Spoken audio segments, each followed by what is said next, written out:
So guys, जब बात आती है गेमिंग लैपटॉप्स की तो बजट वही 60,000 से लेके 1 लाख तक तो बंदा सोच के ही चलता है। हर किसी का अपना अपना प्राइस सेगमेंट है।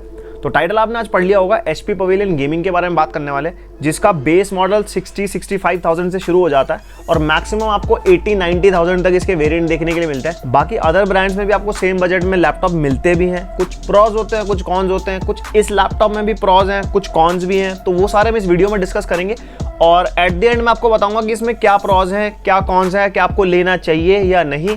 So let's start the unboxing.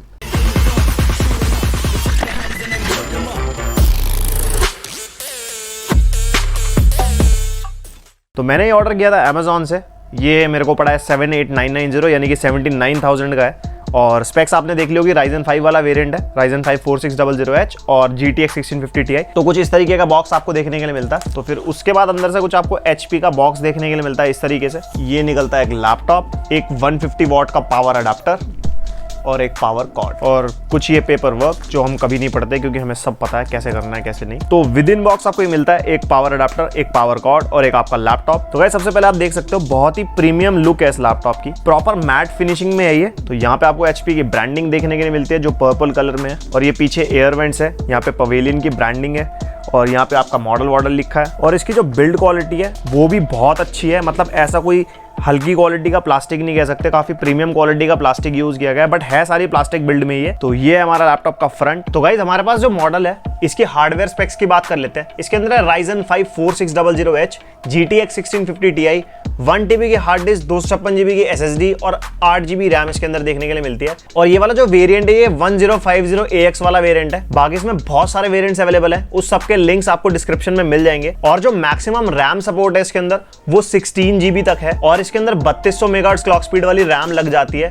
तो वो एक प्लस पॉइंट है जो आपको पता है कि Ryzen CPU वाले लैपटॉप्स में होता है, वरना इंटेल में 2933 मेगाहर्ट्ज क्लॉक स्पीड वाली रैम्स यूज होती हैं। सिर्फ Ryzen CPU वाला जो भी आप लैपटॉप लोगे उसके अंदर 3200 मेगाहर्ट्ज क्लॉक स्पीड वाली रैम आप यूज कर सकते हो। इसके अंदर आपको Wi-Fi 6 और Bluetooth 5 देखने के लिए मिलता है जो कि बेस्ट और लेटेस्ट कॉम्बो है इस टाइम पे। और यार, इस लैपटॉप के आउटर सब मैं आपको प्रॉपर्ली दिखाता हूँ, कितने प्रीमियम आउटर्स हैं इसके। बेजल भी काफी कम है, डिस्प्ले में आप देख सकते हो काफी राइट साइड से काफी कम बेजल है, बट नीचे से काफी ज्यादा है। वो भी जस्ट उसकी ब्रांडिंग की वजह से, उसको लुक देने की वजह से नीचे से बेजल ज्यादा है। और ऊपर भी आपको देखने के थोड़ी सी बेजल ज्यादा मिल जाती है क्योंकि इसके अंदर एक वेबकैम भी इंक्लूडेड है। आजकल तो कुछ लैपटॉप्स में वेबकैम भी नहीं आ रहे। यहाँ पे आप देख सकते हो ये स्पीकर्स हैं, यहीं से आपकी साउंड आती है। तो ये सिंगल कलर बैकलाइट कीबोर्ड है, इसके अंदर कोई आपको RGB देखने के लिए मिलती। As you can see WASD highlighted है क्योंकि ये गेमिंग लैपटॉप है। देन यहाँ पे AMD Ryzen 4000 सीरीज की ब्रांडिंग है, NVIDIA GeForce GTX की ब्रांडिंग है, जैसे कि मैंने बताया GTX 1650 Ti है इसके अंदर। यहाँ पे HP पवेलियन की असिस्टेंस चिट लगी है, तो ये हर HP के लैपटॉप पे मिल जाती है आपको। पीछे की तरफ एक विंडोज का स्टिकर मिल जाता है क्योंकि विंडोज प्रीलोडेड वाला लैपटॉप है, इसके अंदर विंडोज 10 ऑलरेडी आती है। यहाँ पर इसके कुछ मॉडल्स वगैरह लिखे हैं और यहाँ पे एयर वेंट्स हैं जो कूलिंग के लिए यूज होते हैं। यहाँ पे आप देख सकते हो 2 फैंस यहाँ पे नजर आ रहे हैं और यहाँ पे भी पवेलियन की ब्रांडिंग हो रखी है। और अगर हम इसको पीछे की तरफ से देखें तो यहाँ भी हमारे को पवेलियन की ब्रांडिंग देखने के लिए मिल जाती है। और यहाँ पे आपके आउटफ्लोज है, तो जितनी भी आपकी हीटिंग होगी लैपटॉप में सबका आउटफ्लो यहाँ से होगा। अब पोर्ट्स पे नजर मार लेते हैं। पहले लेफ्ट साइड के पोर्ट देख लेते हैं। यहाँ पे एक चार्जिंग पोर्ट है, चार्जिंग पोर्ट के बगल में एक LED है, तो जैसे आप चार्जिंग पे लगाओगे ये LED ब्लिंक हो जाएगी। फिर यहाँ पे एक USB 2.0 का पोर्ट है जो कि मुझे एक ड्रॉबैक लगा। USB 2.0 का पोर्ट आज की डेट में जरूरत तो होती नहीं है, USB 3 का 3.1 का जमाना है, बल्कि 3.2 भी आते हैं अब तो। और एक SD कार्ड स्लॉट है, जो बड़े वाला SD कार्ड होता है जो कैमराज में यूज होता है, वो आप इसमें यूज कर सकते हो डायरेक्टली।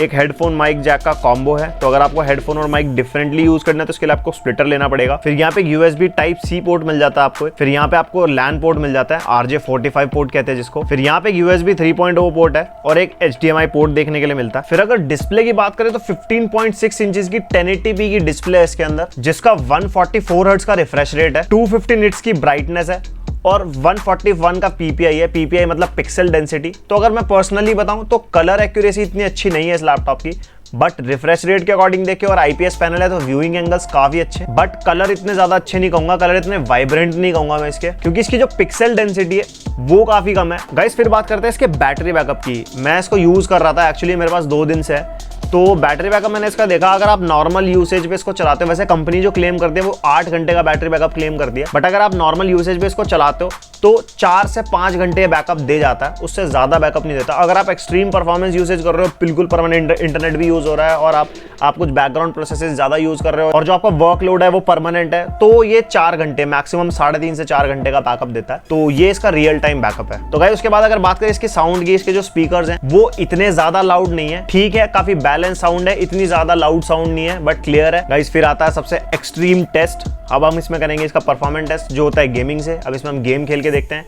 कितने FPS आ रहे हैं। मैं AAA टाइटल्स उठाए हैं 3-4, तो उसमें कितने फ्रेम्स दे रहा है ये गेम में और क्या CPU टेम्परेचर है, क्या GPU टेम्परेचर है, वो भी हम चेक करेंगे।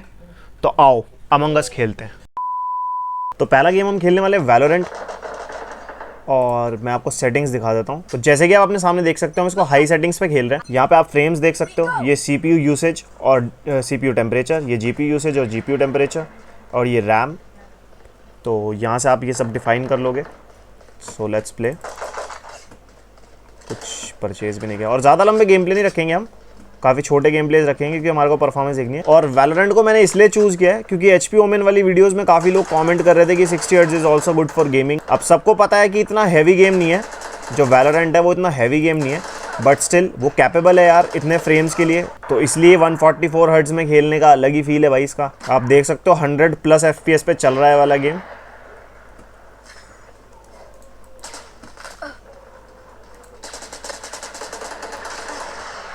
ओ मर गया। और CPU टेम्परेचर भी आप देख सकते हो 74 डिग्री से ऊपर नहीं जा रहा। तो थर्मल्स इस लैपटॉप के काफ़ी अच्छे हैं। फिर हमारा अगला गेम है विचर 3। ये भी काफ़ी अच्छा गेम है, AAA टाइटल है और काफ़ी हाई ग्राफिक्स डिमांडिंग गेम है, तो मैंने ये चूज़ किया। तो इसको हम हाई सेटिंग्स पे खेलने वाले हैं क्योंकि अल्ट्रा पे नहीं खेलने वाले। वैसे अल्ट्रा पे भी ठीक ठाक चल जाता है बट हाई सेटिंग्स पे आपको 60+ फ्रेम्स देखने के लिए मिलता है। तो अभी शुरू किया है गेम, इसलिए ट्यूटोरियल्स वगैरह दिखा रहा। तो आप देख सकते हो अपने सामने 60+ फ्रेम्स आ रहे हैं, 55-60 में फ्रेम्स इसके मतलब वैरी कर रहे हैं। और CPU टेम्परेचर 80 से, वो अब तो मैंने इसमें जाते हुए देखा ही नहीं है। अब इसमें कुछ हमारी कुछ प्रैक्टिस चल रही है क्योंकि बिल्कुल नया ही गेम प्ले है, तो मुझे कुछ नहीं पता इसके बारे में। अभी हम इसका इतना ही गेम प्ले रखते हैं। और जब भाई परफॉर्मेंस की बात हो रही है तो GTA 5 ने टेस्ट करा तो क्या फ़ायदा। Now we have GTA 5 on the list. सबसे पहले सेटिंग्स देख लेते हैं। तो जैसे कि आप देख सकते हो इसको वेरी हाई और हाई के मिक्सचर पे मैं चला रहा हूँ, जो बाय डिफ़ॉल्ट इसके अंदर आया है। और भाई यहाँ पे भी देख लो, वो लोग जो कहते थे 60 फ्रेम्स से ऊपर नहीं, 1650 Ti आपका कैपेबल है, तो यहाँ पे भी हमारे को 70-80 फ्रेम्स देखने के लिए मिल रहे हैं GTA 5 के अंदर। और GTA 5 भाई जैसी मर्जी पुरानी गेम हो बट अभी भी बहुत ज़्यादा CPU और GPU डिमांड करती है। तो यहाँ पे भी हमारा CPU टेम्परेचर मैक्सिमम 82 डिग्रीज तक जा चुका है और फ्रेम हमारे को 90, 80, 90 मिल रहे हैं, कभी कभी तो 90+ भी चले जा रहे हैं। और कोई लैग, कोई स्टटर नहीं है। तो भाई GTX 1650 Ti भी काफ़ी अच्छा GPU है। फिर आता हमारा उससे अगला हैवी गेम COD वॉरजोन। इसकी भी सेटिंग्स देख लेते हैं। तो ये हाई और मीडियम और लो का कुछ मिक्सचर है जो बाय डिफ़ॉल्ट इसके अंदर आया। रीसेट टैब पे मैं खेल रहा हूँ उसको और यहाँ पे भी मैक्स आउट से थोड़ा सा कम है, तो बिल्कुल बेस्ट सेटिंग्स पे है ये भी। सो जो COD वॉरजोन है वो बहुत ज़्यादा CPU डिमांडिंग गेम है। तो जैसे कि आप CPU टेम्परेचर देख सकते हो 80 डिग्री प्लस हो रखा है इसके अंदर शुरू से ही, जबकि गेम अभी स्टार्ट की है, और 90 तक भी पहुंच जाता है। और आज की डेट में ये वाली गेम टेस्ट करनी बहुत ज़रूरी है क्योंकि ये मल्टीप्लेयर में सबसे ज़्यादा हैवी ग्राफिक्स डिमांडिंग गेम है। और इसके अंदर भी हमारे को 70 to 80 FPS मिल रहे हैं जो कि बहुत सही है। इस गेम के ग्राफिक्स भी मीडियम सेटिंग्स पे काफ़ी ठीक रहते हैं। ऐसा नहीं है कि आप इसको मीडियम सेटिंग्स पे या लो मीडियम हाई के मिक्सचर पे आप खेल रहे हो तो ग्राफिक्स काफ़ी बेकार आएंगे। इसके ग्राफिक्स ठीक आते हैं। तो यार अगर मैं थर्मल्स की बात करूँ तो थर्मल्स बहुत अच्छे हैं। अभी भी आप देख लो CPU टेम्परेचर 90 जाता है लेकिन 81, 82 फिर से आ जाता है। तो ये काफ़ी अच्छी बात लगी मुझे इसकी कि इसके फैंस बहुत सही वर्क करते हैं और इसके वेंट्स भी काफ़ी ठीक है। टेम्परेचर 90 अबव काफ़ी कम जाता है। तो गाइस अगर अब बात करें फाइनल ओपिनियन की, जो मेरा पर्सनल ओपिनियन है, बाकी आपका क्या आप कमेंट सेक्शन में बता देना। जो ये लैपटॉप यूज़ कर रहे हैं या फिर जो जज कर पा रहे हैं वो मुझे बताने की कोशिश करना। फीचर्स मैंने आपको सब बता दिए। अब बात कर लेते हैं कुछ कॉन्स की जो मुझे पसंद नहीं है इस लैपटॉप के अंदर, वो मैं बताने की कोशिश करता हूँ। तो सबसे पहला है तो कीबोर्ड की लाइट। कीबोर्ड की लाइट अपने आप बंद हो जाती है, जो मुझे बिल्कुल पसंद नहीं है। जब हम गेमिंग लैपटॉप ले रहे हैं तो परमानेंट लाइट जलनी चाहिए, या ये हो सकता है कि मुझे पता नहीं है इसको कैसे कंट्रोल करते हैं, तो जिसको पता होगा वो कमेंट सेक्शन में लिख देना। वैसे मैं ऑनलाइन सर्च कर चुका हूँ, इसमें कीबोर्ड लाइट अपने आप बंद हो जाती है, कोई ऐसा ऑप्शन भी नहीं है। देन एक और मेजर ड्रॉबैक है इसके अंदर, वो है इसका फैन कंट्रोल। गेमिंग लैपटॉप होते हुए भी आप इसके अंदर फैन कंट्रोल नहीं कर सकते, इसमें ऑटो फैंस है। इसके अंदर ओमेन कमांड सेंटर है, जो ओमेन के लैपटॉप्स हैं, और इवन पवेलियन के 2019 वाले जो मॉडल्स थे उसके अंदर भी फैन कंट्रोल और सारे ऑप्शंस दिखा रहा है। मैंने वीडियोस वगैरह चेक करी यूट्यूब पे, जिनके पास ओल्ड लैपटॉप था, मुझे लगा शायद इसमें कुछ प्रॉब्लम है, बट मैंने ब्लॉग्स पढ़े हैं काफ़ी जगह कि जो अपडेट आई है उसके बाद से ओमेन कंट्रोल सेंटर के सारे ऑप्शंस जा चुके हैं। आपको सिर्फ सीपीयू टेम्परेचर और जीपीयू टेम्परेचर और ये सब दिखाई देता है, आप कुछ भी कंट्रोल नहीं कर सकते, कुछ भी क्लॉक नहीं कर सकते। इवन पहले आप उसमें क्लॉक स्पीड भी सेट कर सकते थे, अब पता नहीं इसके अंदर क्यों है, या फिर हो सकता है फ्यूचर में अपडेट आए तो हो जाए, बट प्रेजेंटली आप इसमें कोई फैन कंट्रोल, कोई इसमें मोड्स नहीं है। लाइक जैसे और भी MSI का लैपटॉप लो या असूस का लैपटॉप या एसर का लैपटॉप लेते हो, प्रेडेटर सीरीज वगैरह, उसमें मोड्स होते हैं कि कैसे गेमिंग, आपको परफॉर्मेंस मोड चाहिए, टर्बो मोड चाहिए, बूस्ट मोड चाहिए, अलग अलग नाम दिए होते हैं अलग अलग ब्रांड के अकॉर्डिंग। इसके अंदर ऐसा कुछ नहीं है, तो वो एक मुझे ड्रॉबैक लगा। बट फैन इसका ऑटो वाला है, आपने देखा था गेमिंग परफॉर्मेंस में भी अपने आप टेम्परेचर कंट्रोल कर लेता है, अपने आप पंखे तेज धीरे होते रहते हैं। बट अगर एक हमारे हाथ में कंट्रोल होता है तो एक गेमिंग लैपटॉप वाली फीलिंग आती है, जो इन्होंने देने की बिल्कुल कोशिश नहीं करी। उसके बाद अगला ड्रॉबैक आता है इसके स्क्रीन कलर्स। कलर एक्यूरेसी अच्छी नहीं है, डिस्प्ले की क्वालिटी अच्छी है, रिफ्रेश रेट अच्छा है, IPS पैनल है, बट जो कलर्स हैं, कलर्स इतने ज़्यादा वाइब्रेंट नहीं है, काफ़ी फीके फीके से कलर्स हैं, और ब्राइटनेस भी इसकी ठीक ठीक है, ज़्यादा ब्राइटनेस नहीं कहूँगा बट ठीक ठीक कहूँगा। बट जिस हिसाब से बजट में, जिस बजट में लैपटॉप दे रहे हैं और जैसे स्पेक्स दे रहे हैं उसके अकॉर्डिंग उसको हम ठीक कह सकते हैं, बट ज़्यादा उम्मीद मत करना डिस्प्ले से। फिर आता है एक फाइनल ड्रॉबैक, जो मैंने अपनी HP पवेलियन वर्सेस टफ वाली वीडियो में भी कंपेयर किया था, कि इसके अंदर पोर्ट्स की काफ़ी कमी है। USB 3.0 का एक ही पोर्ट है और USB 2.0 का एक USB पोर्ट दिया है, जो जल्दी से काम भी नहीं आता। आप एक एक्सटर्नल हार्ड डिस्क यूज़ करोगे तब भी उसमें आपको USB 3.0 पोर्ट ही यूज़ करना पड़ेगा, और कोई भी हाई एंड डिवाइस यूज़ करते हो तो आजकल सब USB 3.0 डिमांड करते हैं। तो इस लैपटॉप की और Asus टफ की काफ़ी लड़ाई चल रही थी, तो मैंने उस पर भी वीडियो बनाई है कि जिसमें मैंने उसकी तारीफ की, और उसमें भी सिर्फ मैंने हार्डवेयर स्पेक्स कंपेयर किए थे, पूरा लैपटॉप कंपेयर नहीं किया था। तो गाइज आई होप इसका रिव्यू आपको पसंद आया होगा, और कोई चीज़ मैंने मिस कर दी हो या कुछ आप मुझसे पूछना चाहते हो तो कमेंट सेक्शन में भाई लिख देना फटाफट से,